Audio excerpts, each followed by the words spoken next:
Bueno, estamos en el curso del Aula Municipal de Artes Plásticas de Getafe. Como sabéis, teníamos previsto sesiones online en función de si hubiera un confinamiento por la pandemia, pero no pensábamos que podía ser por este motivo y sin embargo va a ser por la nevada que ha habido estos días en Madrid.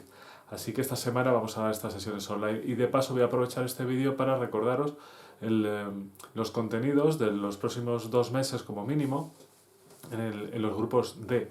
Recordad que el año pasado, con todo lo que ha ocurrido con la pandemia, pues ha sido diferente y entonces no pudimos, aunque seguimos con el curso online, pero no hicimos todo el proceso de los grupos D y lo hemos medio completado este año. De forma que, en teoría, estos grupos tendrían que pasar del D al A.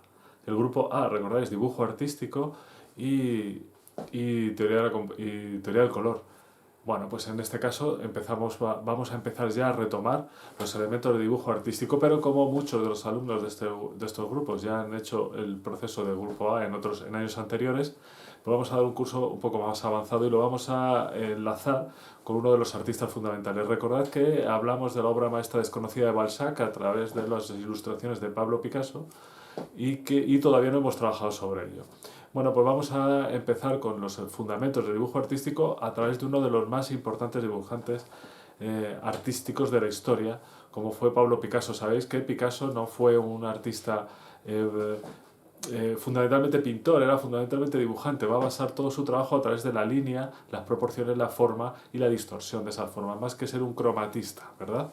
Él va a trabajar más, aunque tiene su época azul, su época rosa, que vincula el color al servicio de la simbología de lo expresado en el cuadro, pero Picasso va a fundamentar todo su trabajo en el dibujo. ¿Y esto por qué es? Porque es dibujante, porque va a utilizar el dibujo como medio no solo expresivo, sino como medio de comunicación. Picasso, que como sabéis de pequeño, pues en Málaga, pues su padre es profesor de dibujo y entonces él, no voy a hacer la biografía completa de Picasso ahora porque no sé, entonces me extendería demasiado, pero sí que voy a hacer algunos breves comentarios sobre el dibujo de Picasso y lo que vamos a utilizar para nuestras clases. Ya sabéis que Picasso va a utilizar el dibujo, como estaba diciendo, como elemento narrativo y al principio como autodescubrimiento. Es decir, Picasso se va a descubrir como artista, como niño prodigio o como personaje o individuo que tiene una facilidad absoluta para el dibujo y esto le va a servir como elemento de sobresalir con respecto al resto. De hecho, se habla mucho de cómo él de pequeño va a aprender a dibujar de un solo trazo, pues a lo mejor un caballo, un toro, una vaca, una paloma, y le va a gustar enseñarle a los demás cómo lo hace. De forma que va a sorprender y con eso va a reafirmar un poco su personalidad, ¿no? Como hacemos todos, en función de nuestras capacidades, pues cada uno utiliza sus virtudes para sobresalir. Y Picasso en este caso va a tener una virtud exagerada. De hecho, la famosa frase de Picasso de que nunca había pintado como un niño. Dice, llevo 80, cuando ya era muy mayor, llevo 80 años intentando dibujar como un niño. Bueno, ¿por qué? Porque él ya desde pequeñito dibujaba como un adulto. Como veis, por ejemplo, en estas imágenes que tengo aquí, pues aparecen estos dibujos de algo muy cercano a él. Por un lado, las palomas, ya que su padre, uno de los motivos que más trabajaba en sus cuadros al óleo, el padre de Picasso, eran las palomas, entonces él lo va a tener muy cercano y va a aprender a dibujarlo. Veis, en la parte superior de la hoja, aunque esté boca abajo, cómo se ven esas palomas dibujadas y los toros. Los toros como elemento fundamental para narrar una acción, donde van a aparecer todas estas imágenes. Fijaos en este dibujo infantil, donde ya empieza a haber síntesis de dibujo. Esto es muy importante para comprender lo avanzado que era Picasso a pesar de ser un niño. Porque si bien en la parte inferior vemos cómo pues, estemos el torero que está entrando a matar, la figura del toro totalmente definida de una sola línea de dibujo muy clara, la parte del burladero, etcétera, todo eso, esos elementos narrativos y luego la síntesis que tenemos en la parte superior con todos esos eh, eh, rayajos o todos esos especie de monigotes, esas líneas onduladas y quebradas, que lo que hacen es generar el tumulto de la gente. Es decir, ya estoy narrando a través del ritmo de la línea lo que ocurre más que describir cómo son los elementos. Esto es muy importante, cómo llega a esa síntesis. Fijaos cómo muchos años después va a simplificar estas piezas de esta manera. Es decir, de repente a través de elementos sintéticos, de pequeñas líneas y pequeñas manchas de tinta, ya nos ha contado todo lo que está ocurriendo en la escena. Bueno, como os decía, Picasso en el colegio pues no va a ser muy buen estudiante, pero sí va a estar dibujando continuamente. ¿Veis? Por ejemplo, aquí este cuaderno de estas hojas de un libro donde está repleto de líneas, ¿no? Como las letras ya les sugieren formas, ¿no? Él decía que, por ejemplo, la letra P era como un señor echado hacia adelante, o la L una persona sentada. Y todo esto le lleva a ese lenguaje visual y esa narrativa a través de la imagen que va a trabajar Picasso con el dibujo. Pensad que la caligrafía no es más que una forma de dibujo, y de ahí viene el origen, ¿no? A través de los caracteres orientales, ¿no? Como el sumie viene toda la pintura tradicional china y bueno, oriental, viene a través del uso del pincel y la tinta que va a dar pie al dibujo. Es decir, los grafismos no son más que pequeños símbolos que se generan a través de la línea de dibujo. Bueno, pues aquí Picasso lo va a utilizar continuamente. Fijaos, por ejemplo, ya en La Coruña, cómo todas sus cartas y todos sus apuntes y sus biografías, etcétera, están colmadas de dibujos que van representando todo lo que le interesa y todas las cosas que le pasan alrededor. Es decir, el dibujo como elemento fundamental de la forma de comunicarse, en este caso de Picasso, pero que ocurre con todos los dibujantes. Bueno, Picasso, de todas formas, como veis ahí, va a estudiar, lógicamente, desde muy pequeño, desde muy pronto ya va a estar en la Escuela de Bellas Artes, en La Coruña va a estudiar dibujo, después cuando su padre se traslada a Barcelona como profesor de dibujo, él va a entrar en la Academia de la Lonja de Bellas Artes.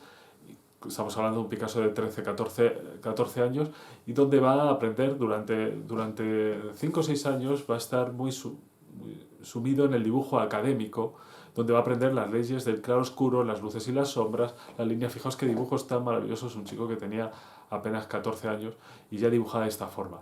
Lo veis, o por ejemplo, en estas otras piezas típicas del dibujo académico, ¿no? La reproducción de yesos para saber el claroscuro, las proporciones, el dibujo del natural, la interpretación o reinterpretación de nuestro espacio natural de 3 dimensiones a las 2 dimensiones del papel. Bueno, pues lo vemos ahí. Fijaos hasta qué punto llega este Picasso, que tenía 15 años, hasta qué punto llegan las descripciones estas, lo que hemos llamado siempre academias, ¿no? A Carboncillo, pues cómo domina perfectamente el claroscuro, el volumen, las formas, como estoy diciendo. Son magníficos. ¿Qué va a ocurrir? Que después, hasta en torno a 1897 o 96, una cosa así, donde ya él va a abandonar, porque recordad que él estudia en La Coruña, pero luego en Barcelona fundamentalmente, y como su padre está obsesionado con que su hijo, cuando ve la capacidad que tiene, sea profesor de Bellas Artes y profesor de cuadros de historia, que era a lo que aspiraba un académico, pues le envía a la Real Academia de Bellas Artes de San Fernando en Madrid, donde apenas está 6 o 7 meses. Y Picasso ahí va a asumir, lógicamente, la academia, pero es que la tiene superada, absolutamente.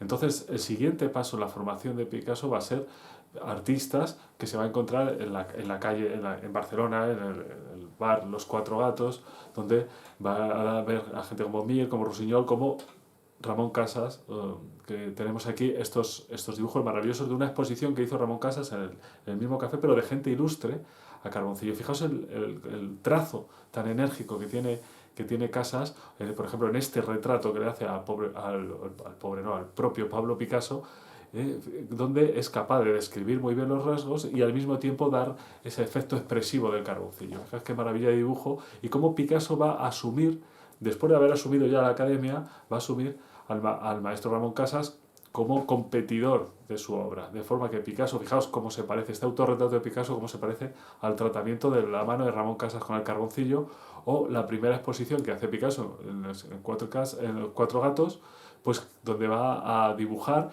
en trozos de papel a sus amigos, a su gente más cercana. Los dibujos de Casas eran de gente ilustre, los dibujos de Picasso eran de gente cercana a él, pero no conocida.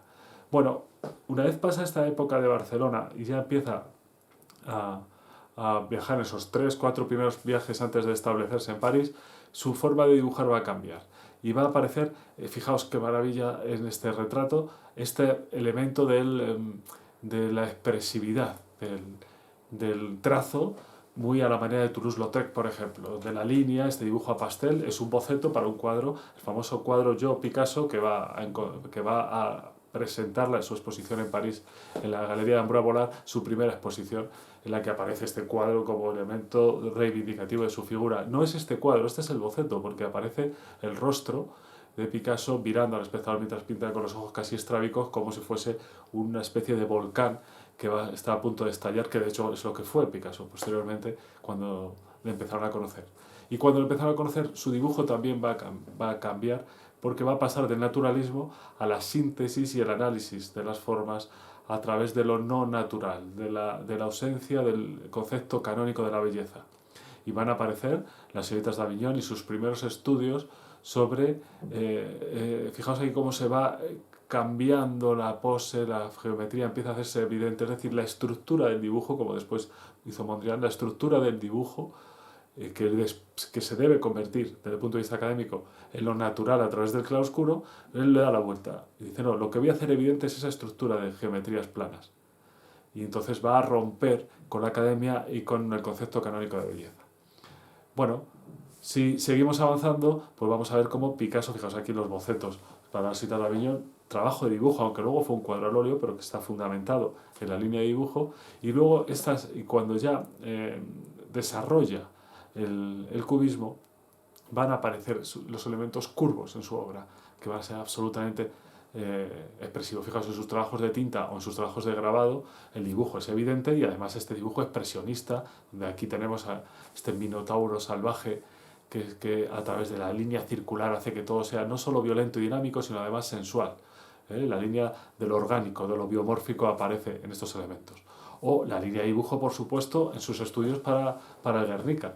Vemos aquí la multitud de trabajos de dibujo donde va probando y comprobando y analizando las formas que le pueden ser válidas para el cuadro final.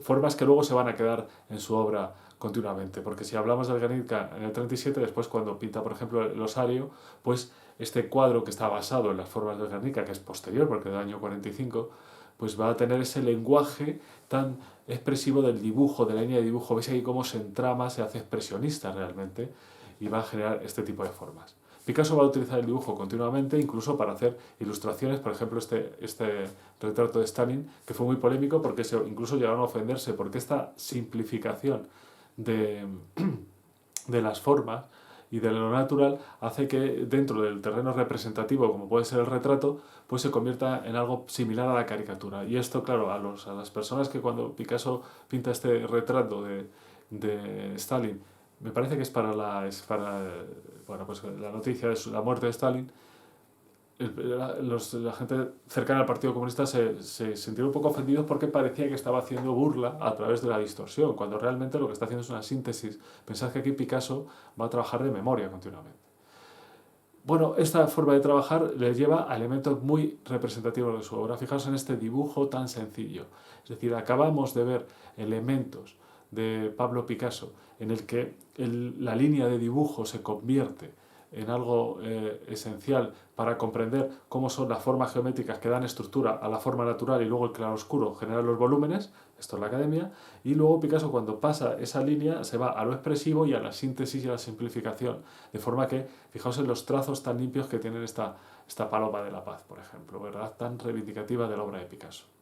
Bueno, nosotros vamos a trabajar fundamentalmente sobre la línea de trabajo, pero vamos a empezar a través de la academia, de forma que os voy a dejar un ejercicio donde vamos a hablar de claroscuro, volúmenes, formas para que os toméis el tiempo que necesitéis esta semana para hacer que toda esta figura que os voy a enviar ahora pues tenga todos esos pasos que ya conocéis porque hemos trabajado en otras ocasiones, pero que nos dan pie para desarrollar nuestra condición de dibujantes académicos y luego meternos en este terreno de la síntesis y de la expresión.